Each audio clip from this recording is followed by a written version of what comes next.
J'espère que ça va extrêmement bien pour toi.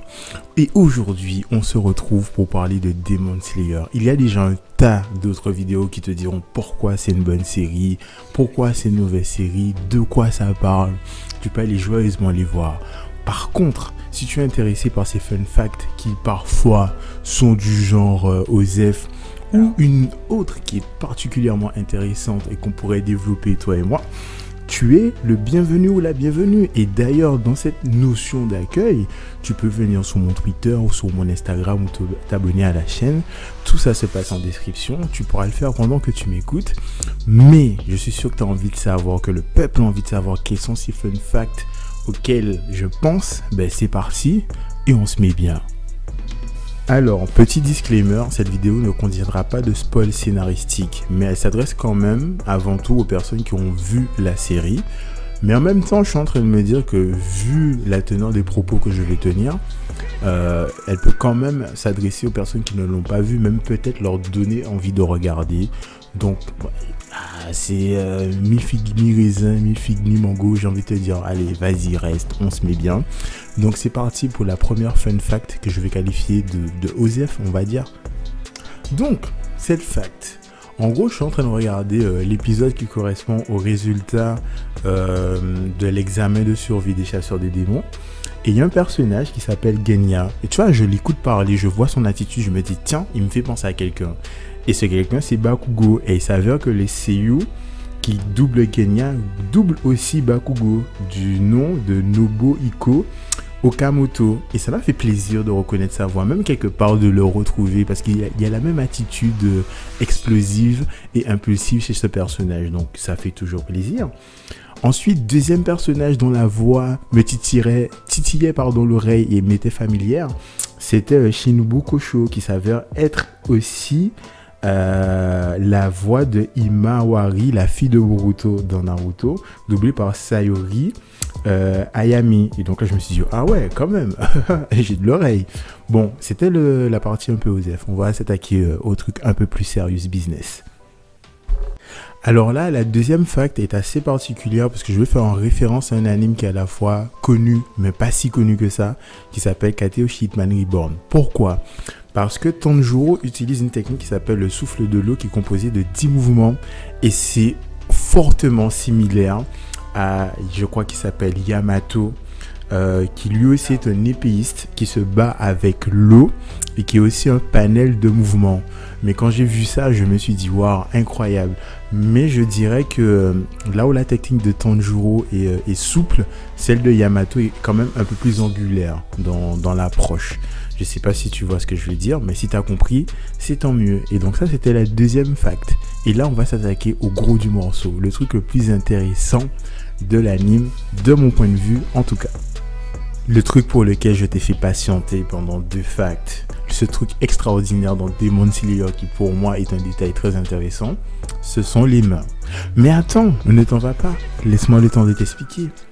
En fait, je trouve que le travail autour des mains est franchement, j'ai envie de dire extraordinaire.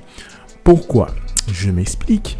Dans les animes classiques, dans les shonen ou tout ce que tu veux, lorsque les réalisateurs veulent transmettre une émotion sans pour autant y mettre des mots, tout passe par un jeu de regard. Tu as souvent cet effet de bulle d'eau qui tourne autour de la pupille pour montrer que le personnage est en phase d'admiration ou qu'il est ébahi par la situation. Ou d'ailleurs, dans le cas contraire, ou si c'est quelqu'un de ténébreux ou qui tombe dans le désespoir, il y a vraiment un travail qui s'effectue sur le visage. Tu as des traits verticaux quand la personne a, je sais pas, honte, elle a mal ou elle est en mode ténébreuse, tu vois, en mode ténébreux. Et là, en fait, dans Demon Slayer, quasiment tous les personnages, leur regard est fade, voire vide. Et en fait, le personnage qui est très représentatif de ça, c'est Tanjiro. Quand tu regardes bien, toutes les fois où on nous a fait comprendre quelque chose par rapport à ce qu'il ressentait, c'est passé par les mains. Lorsqu'il a commencé son entraînement pour devenir chasseur de démons, lorsqu'on voulait nous montrer que son entraînement à l'épée était épuisant, on a un zoom sur ses mains, on voit la peau qui s'échappe et compagnie, on voit qu'elle est abîmée, limite si on voit pas les verrues en 4K sur la main du gars. Et là, on nous fait comprendre juste là, comme ça, avec sa main, que c'est dur, tu vois. Alors que dans un autre shonen, on nous aurait montré que le gars est soufflé, qu'il a un regard désespéré ou je sais pas trop quoi. Enfin, les autres mécaniques que je n'arrive pas à te sortir là tout de suite, mais que tu connais aussi bien que moi, tu vois. Tu reprends, allez, je ne sais pas, l'entraînement de n'importe qui. Midoriya, par exemple, dans My Hero Academia, tu le vois courir, faire des pompes, soulever des trucs, souffrir, tu vois. Il y a toute une mécanique qui se met en place pour nous faire comprendre que le gars souffre. Et là, dans Demon Slayer, juste avec ses mains, c'est fait. Il y a un autre exemple aussi, c'est lorsqu'il empoigne la main de sa sœur pour bien nous faire comprendre qu'il subsiste un lien familial. Tu vois, ça m'a fait un petit peu penser au check que Bi fait avec Naruto, avec toutes les autres personnes qu'il aime bien, ou alors les deux doigts que Itachi met sur le front de Sasuke pour s'excuser. Et je trouve en fait cette alternative de passer par les mains pour exprimer les sentiments des personnages, j'ai pas envie de dire que c'est du pur génie, mais de le faire autant et aussi bien, c'est génial. Et un dernier exemple qui me vient en tête, c'est à un moment donné, en fait j'en ai même deux, il y a un moment, à la première mission de Tanjiro, il vainc le démon. Il va voir l'une des victimes qui a survécu à l'attaque et lui dit: je suis vraiment désolé pour les pertes que tu as pu subir. Mais le mec est un peu plus âgé que lui, on va dire qu'il a entre 17 et 20 ans, et Tanjiro, on va dire que c'est un préadolescent.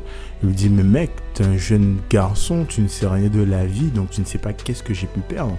Et là Tanjiro sourit, s'éloigne, et en partant il lève la main et lui fait coucou, et le mec regarde sa main et lui dit: waouh, Missy a le corps d'un enfant, c'est clairement un enfant, mais ses mains sont celles de quelqu'un qui a traversé des souffrances, qui a souffert, qui s'est entraîné, tout ce que tu veux. Et là, le mec lui dit: je suis désolé, je n'aurais pas dû tenir des propos pareils. Et j'ai trouvé ça excellent, c'était stylé, juste avec les mains, de se dire voilà, j'exprime les travers qu'un jeune garçon a pu connaître. Et le dernier exemple qui m'a semblé être aussi tout aussi intéressant, c'est qu'à un moment donné, il y a un démon qui meurt à proximité de Tanjiro. Mais en fait, si tu veux, c'est un démon qui était à la recherche de liens affectifs à travers une famille. Et là, en mourant, Tanjiro, en fait, capte via son odeur, parce qu'il a un bon odorat, qu'il émane une certaine forme de tristesse et de solitude, et il le prend en pitié et il pose sa main sur son cadavre en train de disparaître, et le gars, donc du moins le démon, ressent toute la chaleur humaine qu'il a toujours recherchée finalement à travers les liens familiaux. Et là tu te dis: waouh, exprimer ça juste avec un toucher de main. Bon, visuellement on le comprenait déjà, mais le démon l'a quand même décrit en disant: waouh, quelle est cette chaleur si douce, c'est incroyable, je me sens apaisé ou quoi que ce soit.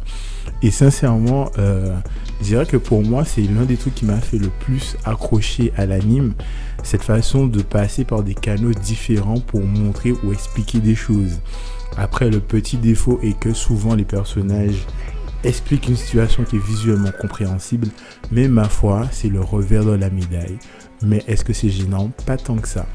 Donc, j'espère que tu es resté jusqu'à la fin. Si c'est le cas, je te remercie. Et d'ici à la prochaine fois, porte-toi bien. Et n'hésite pas à me dire en commentaire ce que tu as pensé de tout ce que j'ai pu te raconter. Et puis voilà, je pense que je vais m'en aller en paix et te souhaiter tout ce qu'il y a de meilleur en fait. À bientôt. Au revoir, merci. Au revoir, merci. Au revoir, merci.